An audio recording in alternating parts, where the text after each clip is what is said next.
Bisa mulai ya? Mm-mm. Assalamualaikum warahmatullahi wabarakatuh.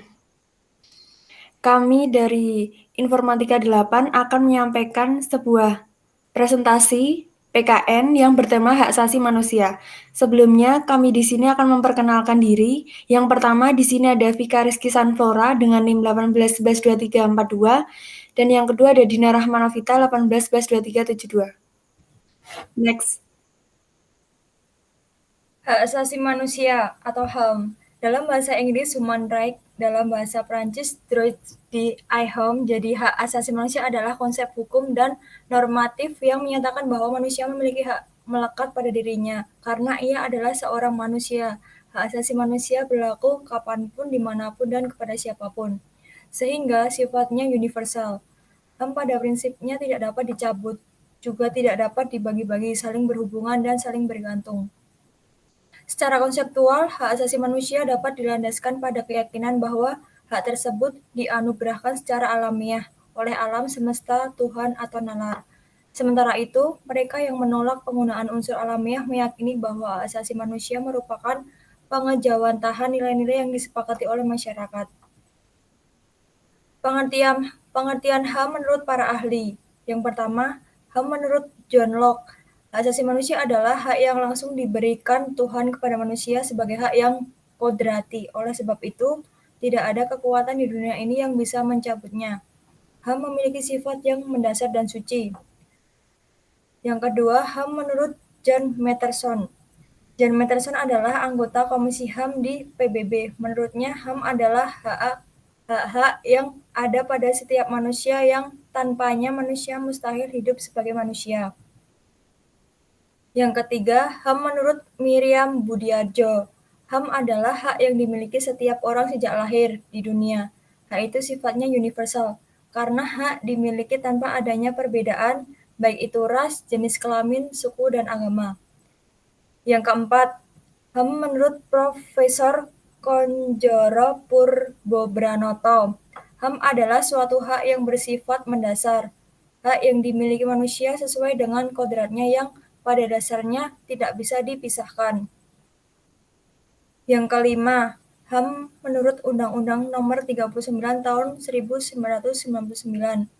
HAM adalah seperangkat hak yang melekat pada diri manusia sebagai ciptaan Tuhan Yang Maha Esa.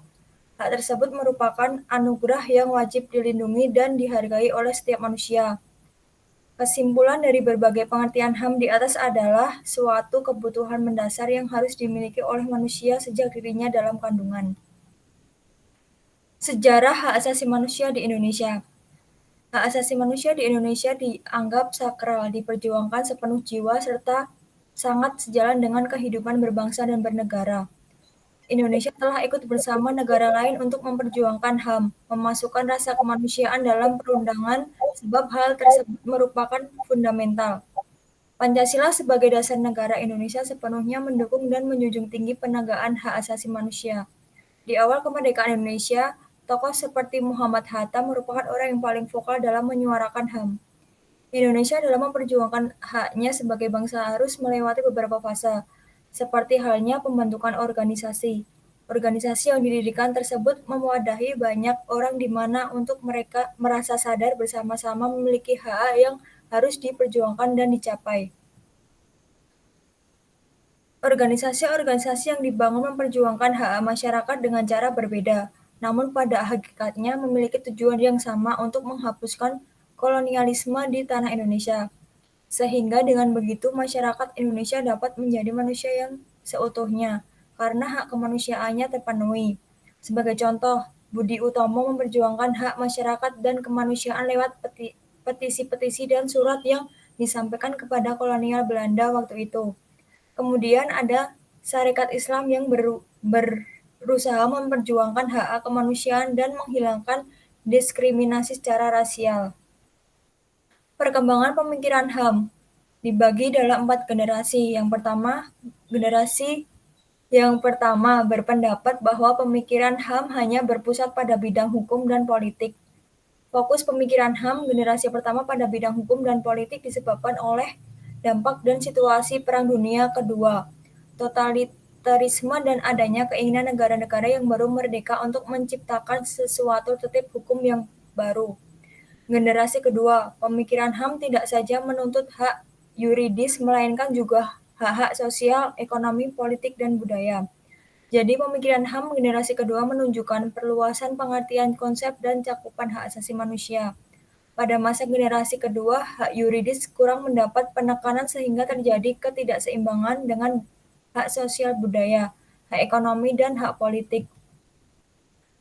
Yang ketiga, sebagai reaksi pemikiran HAM generasi kedua, generasi ketiga menjanjikan adanya kesatuan antara hak ekonomi, sosial, budaya, politik, dan hukum dalam suatu keranjang yang disebut dengan hak-hak melaksanakan pembangunan. Dalam pelaksanaannya, hasil pemikiran HAM generasi ketiga juga mengalami ketidakseimbangan di mana terjadi penekanan terhadap hak ekonomi dalam arti pembangunan ekonomi menjadi prioritas utama. Sedangkan hak lainnya terabaikan sehingga menimbulkan banyak korban, karena banyak hak rakyat lainnya yang dilanggar. Generasi keempat yang mengkritik peranan negara yang sangat dominan dalam proses pembangunan yang terfokus pada pembangunan ekonomi dan menimbulkan dampak negatif seperti diabaikannya aspek kesejahteraan rakyat. Selain itu, program pembangunan yang dijalankan tidak berdasarkan kebutuhan rakyat secara keseluruhan, melainkan memenuhi kebutuhan sekelompok elit. Pemikiran HAM generasi keempat dipelopori oleh negara-negara di kawasan Asia yang pada tahun 1983 melahirkan Deklarasi Hak Asasi Manusia yang disebut Declaration of the Basic Rights of Asia People and Government. Perkembangan pemikiran HAM di Indonesia.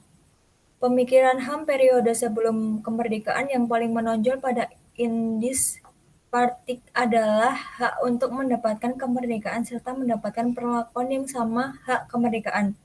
Sejak kemerdekaan tahun 1945 sampai sekarang di Indonesia telah berlaku 3 UUD dalam 4 periode, yaitu yang pertama periode 18 Agustus 1945 sampai 27 Desember 1949 berlaku Undang-Undang Dasar 1945.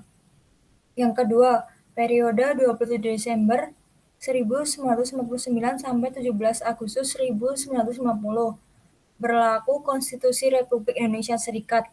Yang ketiga, periode 17 Agustus sampai 5 Juli 1959 berlaku Undang-Undang Dasar 1950. Dan yang keempat, periode 5 Juli 1959 sampai sekarang berlaku kembali Undang-Undang Dasar 1945. Macam-macam hak asasi manusia. Yang pertama, hak asasi pribadi atau personal human right. Hak ini merupakan hak yang berhubungan dengan kehidupan pribadi setiap orang. Contoh dari personal human right ini adalah kebebasan untuk menyampaikan pendapat, kebebasan untuk berpergian, bergerak, berpindah ke berbagai tempat, dan lain sebagainya. Yang kedua, hak asasi politik atau politik right. Ini merupakan hak asasi dalam kehidupan politik seseorang. Contohnya, hak dipilih dan memilih, hak dalam keikutsertaan kegiatan pemerintah, hak dalam membuat petisi, dan sebagainya. Yang ketiga, hak asasi ekonomi atau property right. Hak ini menyangkut hak individu dalam hal perekonomian. Contohnya, kebebasan dalam hal jual beli, perjanjian kontrak, penyelenggaraan sewa-menyewa, memiliki sesuatu, dan memiliki pekerjaan yang pantas. Hak asasi peradilan atau procedural right. Hak dalam memperoleh perlakuan sama dalam tata cara pengadilan. Contohnya adalah hak untuk mendapatkan pembelaan hukum, hak untuk mendapatkan perlakuan pemeriksaan, penyidikan, penangkapan, penggeledahan, dan penyelidikan antarmuka.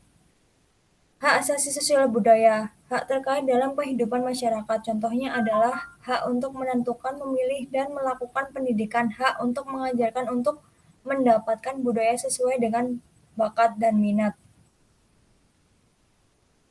Selanjutnya akan dilanjutkan oleh Dina. Oke, macam-macam hak asasi manusia. Hak asasi hukum, hak untuk mendapatkan kependudukan yang sama dalam hal hukum dan pemerintahan. Contohnya adalah pendapatan perlakuan yang sama dalam bidang hukum dan pemerintahan, menjadi pegawai sipil, perlindungan, dan pelayanan hukum. Ciri-ciri hak asasi manusia. Yang pertama, HAM tidak memberikan kepada seseorang, melainkan merupakan hak semua orang, baik itu hak sipil, politik, ekonomi, sosial, dan hak budaya. Yang kedua, HAM tidak dapat dicabut, dihilangkan, atau diserahkan. Yang ketiga, HAM bersifat hakiki, yaitu hak yang sudah ada sejak manusia dalam kandungan. Yang terakhir, HAM sifatnya universal, sehingga berlaku bagi semua kalangan manusia, tanpa memandang status, suku, gender, dan perbedaan lainnya. HAM dalam perundang-undangan nasional, dalam Perundang-undangan Republik Indonesia, paling tidak terdapat bentuk hukum tertulis yang memuat aturan tentang HAM. Pertama, dalam Konstitusi UUD Negara. Kedua, dalam ketetapan MPR. Yang ketiga, dalam undang-undang. Yang keempat, dalam peraturan pelaksanaan perundang-undangan seperti peraturan pemerintah, keputusan presiden, dan peraturan pelaksanaan lainnya. Kelebihan pengaturan HAM dalam konstitusi memberikan jaminan yang sangat kuat, karena perubahan atau penghapusan satu pasal dalam konstitusi seperti dalam ketatanegaraan di Indonesia mengalami proses yang sangat berat dan panjang, antara lain melalui amandemen dan referendum. Sedangkan kelemahannya, karena yang diatur dalam konstitusi hanya memuat aturan yang masih global, seperti ketentuan tentang HAM dalam Konstitusi Republik Indonesia yang masih bersifat global. Sementara itu, bila pengaturan HAM dalam bentuk undang-undang dan peraturan pelaksanaannya, kelemahannya pada kemungkinan sering mengalami perubahan. Undang-undang yang mengatur hak asasi manusia di Indonesia. Pertama, Pasal 28A mengatur tentang hidup. Yang kedua, Pasal 28B mengatur tentang hak berkeluarga. Yang ketiga, Pasal 28C mengatur tentang memperoleh pendidikan. Yang keempat, Pasal 28D mengatur tentang kepastian hukum. Yang kelima, Pasal 28E mengatur tentang kebebasan beragama. Yang keenam, Pasal 28F mengatur tentang komunikasi dan informasi. Yang ketujuh, Pasal 28G tentang kesejahteraan dan jaminan sosial. Pelanggaran HAM dan pengadilan HAM. Pelanggaran HAM adalah setiap perbuatan seseorang atau kelompok orang, termasuk aparat negara, baik disengaja ataupun tidak sengaja, atau kelalaian yang secara hukum mengurangi, menghalangi, membatasi, dan atau mencabut HAM seseorang atau kelompok orang yang dijamin oleh undang-undang ini, dan tidak didapatkan atau dikhawatirkan tidak akan memperoleh penyelesaian hukum yang berlaku Undang-Undang Nomor 26 Tahun 2000 tentang Pengadilan HAM. Sedangkan bentuk pelanggaran HAM ringan selain dari kedua bentuk pelanggaran HAM berat itu. Pelanggaran terhadap HAM dapat dilakukan oleh baik aparatur negara maupun bukan aparatur negara. Undang-Undang Nomor 26 Tahun 2000 tentang Pengadilan HAM. Karena itu, penindakan terhadap pelanggaran HAM tidak boleh hanya ditujukan terhadap aparatur negara, tetapi juga pelanggaran yang dilakukan bukan oleh aparatur negara. Penindakan terhadap pelanggaran HAM mulai dari penyelidikan, penuntutan, dan persidangan terhadap pelanggaran yang terjadi harus bersifat non-diskriminatif dan keadilan. Pengadilan HAM merupakan pengadilan khusus yang berada di lingkungan pengadilan umum. Contoh-contoh kasus pelanggaran HAM di Indonesia yang pertama, ada kasus tragedi Partai Komunis Indonesia (PKI) pada tahun 1965 sampai 1966. Yang kedua, kasus penembakan misterius Petrus yaitu tahun 1982 sampai 1985. Yang ketiga, tragedi Semanggi dan kerusuhan terjadi pada Mei tahun 1998. Yang keempat, kasus terbunuhnya aktivis HAM Munir Said Thalib. Yang kelima ada tragedi Wamena berdarah pada 4 April tahun 2003. Contoh-contoh kasus pelanggaran HAM di dunia, yang pertama itu ada rezim Benito Mussolini di Italia, yang kedua rezim Adolf Hitler di Jerman, yang ketiga ada konflik Israel dan Palestina, yang keempat ada perang sipil di Bosnia, yang kelima ada kasus apartheid di Afrika Selatan, yang keenam ada kekerasan etnis Rohingya Myanmar. Kesimpulannya adalah HAM merupakan hak dasar yang dimiliki oleh manusia sesuai dengan kiprahnya. Setiap individu itu mempunyai keinginan agar HAM terpenuhi. Tapi satu hal yang perlu kita ingat, bahwa jangan pernah melanggar atau menindas HAM orang lain. HAM setiap individu dibatasi oleh HAM orang lain. Dalam Islam, Islam sudah lebih dulu memperhatikan HAM. Ajaran Islam tentang Islam dapat dijumpai dalam sumber utama ajaran Islam, yaitu Al-Quran dan Al-Hadis. Ia merupakan sumber ajaran normatif juga terdapat dalam praktik kehidupan umat Islam. Dalam kehidupan bernegara, HAM diatur dan dilindungi oleh Perundang-undangan Republik Indonesia, di mana setiap bentuk pelanggaran HAM, baik yang dilakukan oleh seseorang, kelompok, atau suatu instansi, atau bahkan suatu negara, akan diadili dalam melaksanakan peradilan HAM. Pengadilan HAM menempuh proses pengadilan melalui hukum acara peradilan HAM sebagaimana terdapat dalam Undang-Undang Pengadilan HAM. Oke, terima kasih. Sekian presentasi dari kami. Apabila ada kesalahan, kami mohon maaf yang sebesar-besarnya. Wassalamualaikum warahmatullahi wabarakatuh.